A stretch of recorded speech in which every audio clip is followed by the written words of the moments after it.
Indonesia tanah air beta, pusaka abadi nan jaya.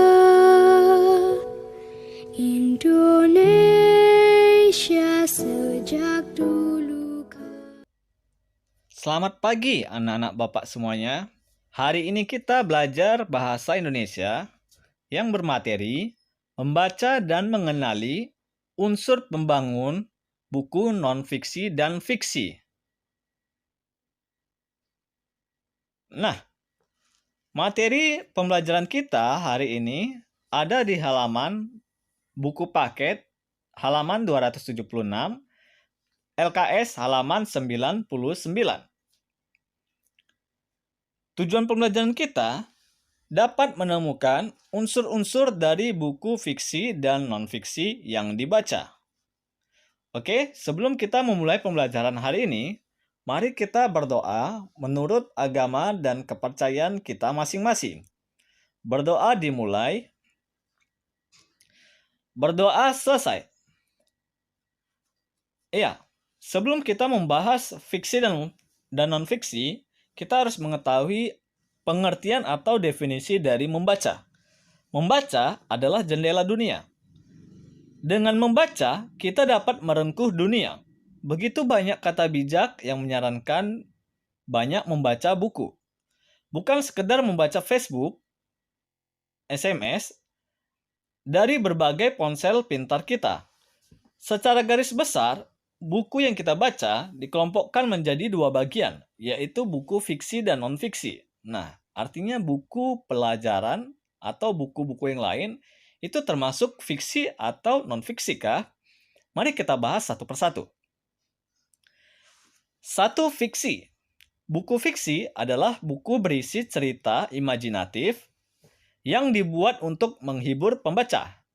Contohnya, kumpulan dongeng, kumpulan cerpen, novel, dan naskah drama. Adapun unsur-unsurnya terbagi menjadi dua, yaitu unsur intrinsik dan unsur ekstrinsik. Unsur intrinsik adalah unsur yang membangun suatu fiksi dari dalam atau dari fiksi itu sendiri. Sedangkan unsur ekstrinsik yaitu unsur yang mempengaruhi fiksi dari luar fiksi itu sendiri.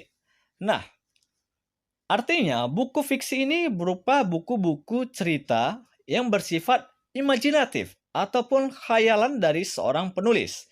Nah, ini tadi sudah dijelaskan yang biasanya untuk menghibur atau yang sering kalian kenal yaitu buku-buku dongeng, buku cerpen tadi juga ataupun buku novel. Oke. Nah, unsur intrinsik dan ekstrinsik.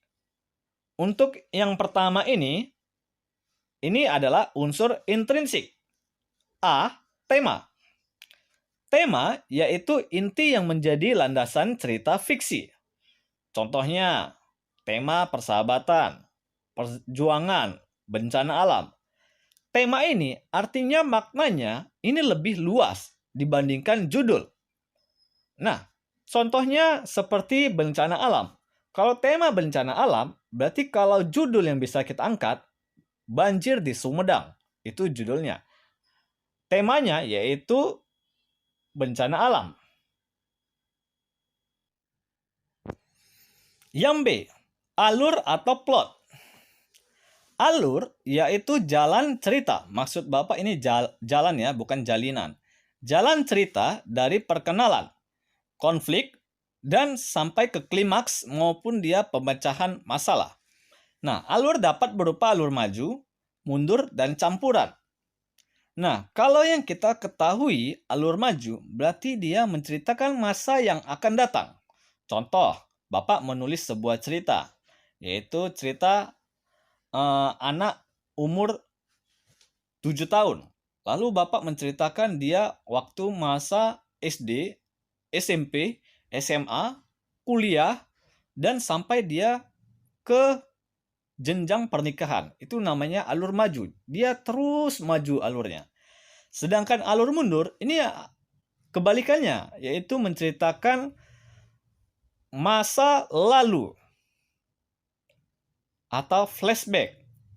Contoh, Bapak membuat sebuah cerita, yaitu sebuah cerita seorang remaja, lalu dia mengingat masa lalunya waktu dia masih kecil, masih anak-anak, ataupun dia mengingat masa dirinya waktu dia masih SD. Nah, sedangkan dia sekarang yang Bapak buat ini ceritanya ada pada tingkat SMP. Nah, dia menceritakan masa lalu dia atau flashback. Itu namanya alur mundur. Sedangkan alur campuran, dia menceritakan masa yang akan datang dan masa yang lalu. C. Amanat. Amanat yaitu pesan moral. Artinya, dalam sebuah cerita itu ada pesan ataupun amanat yang ingin disampaikan penulis kepada pembaca. Nah, pesan moral ini bisa salah satu contohnya, sayangilah orang tuamu. Ini merupakan pesan moral. Masih banyak juga pesan-pesan moral di dalam sebuah teks ataupun cerita. D. Sudut pandang. Sudut pandang yaitu posisi penulis dalam karyanya. Seorang penulis dapat menjadi tokoh utama. Menggunakan kata ganti aku, artinya ketika dalam sebuah cerita ada kata aku, artinya teks tersebut atau cerita tersebut adalah tokoh utamanya. Atau berada di luar tokoh, menggunakan kata ganti dia. Nah, kalau ada di dalam teks menggunakan dia, berarti itu di luar tokoh untuk sudut pandangnya. Latar. Latar ini dibagi menjadi 3. Tempat, waktu, dan suasana. Kalau tempat, sudah pasti di sekolah, di rumah, di mall, di les, bimbel, dan lain-lain. Kalau waktu, ini banyak. Pukul 8, sore hari, hari ini, subuh, pada zaman dahulu, dan lain-lain. Kalau suasana, ini bisa juga ini menyeramkan, menegangkan, gembira, sedih. Itu namanya suasana. Lanjut F. Tokoh. Tokoh yaitu para pelaku dalam cerita. Tokoh dapat dibagi menjadi protagonis, antagonis, dan tritagonis. Protagonis ini adalah tokoh baik. Antagonis ini adalah tokoh jahat. Sedangkan tritagonis ini adalah tokoh penengah atau tokoh bijaksana. G. Gaya bahasa. Gaya bahasa yaitu cara penulis menyajikan karyanya. Nah, contohnya, pada cerita fiksi yang disajikan dengan bahasa gaul atau bahasa sehari-hari, dan ada juga menggunakan bahasa baku. Artinya, di dalam sebuah cerita, bahasanya menggunakan bahasa sehari-hari kah, bahasa gaul kah, atau bahasa baku. Itu namanya gaya bahasa, atau juga bisa menggunakan majas. Nah, pada umumnya, unsur ekstrinsik buku fiksi adalah latar belakang pengarang, keadaan sosial, budaya, politik ketika buku itu ditulis. Nah, selanjutnya, nomor 2, non-fiksi. Non-fiksi berbeda dengan buku fiksi.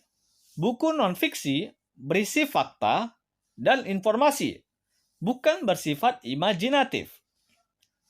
Artinya, buku fiksi ini bersifat ilmu-ilmu pengetahuan dan tidak bersifat khayalan atau imajinasi seseorang. Contoh buku non-fiksi adalah buku pelajaran bahasa Indonesia, matematika, IPS, bisa juga IPA, dan lain-lain. Adapun unsur-unsurnya antara lain informasi atau pengetahuan yang disajikan melalui uraian materi, grafik, tabel, dan bagan. Artinya, buku non-fiksi ini adalah buku-buku yang berupa fakta. Ada ilmu pengetahuan di dalamnya.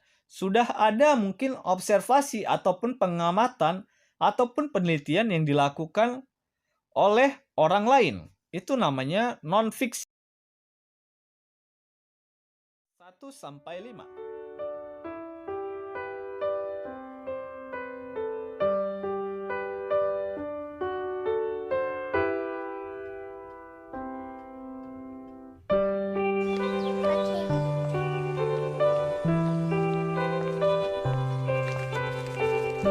Daddy is the sweetest daddy in the world. Daddy is the most handsome. The smartest.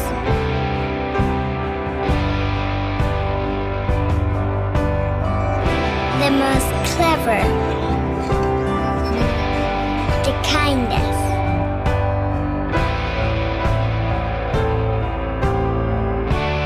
He's my Superman. He wants me to do well at school. Daddy is just great, but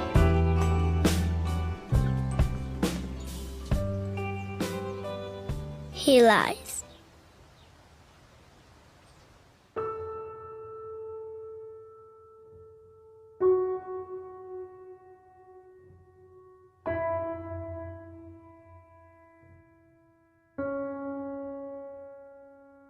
He lies about having a job.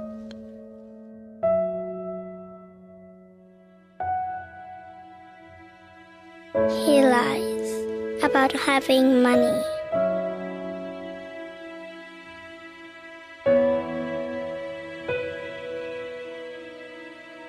He lies that he's not tired.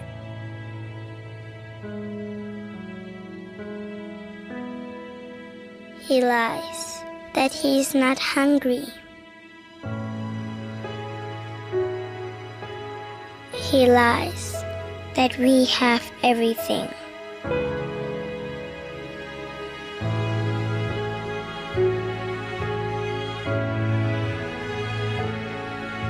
He lies about his happiness.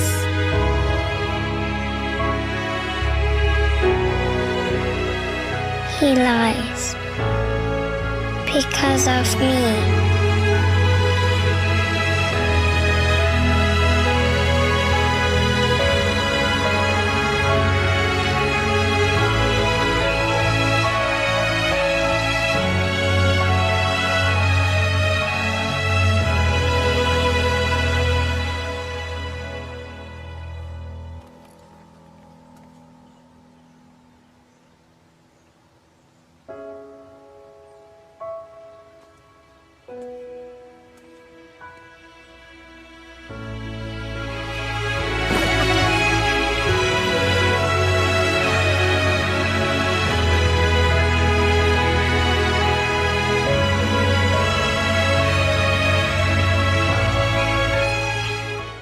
Kesimpulan, unsur intrinsik fiksi yaitu tema, alur, amanat, sudut pandang, latar, tokoh, gaya bahasa.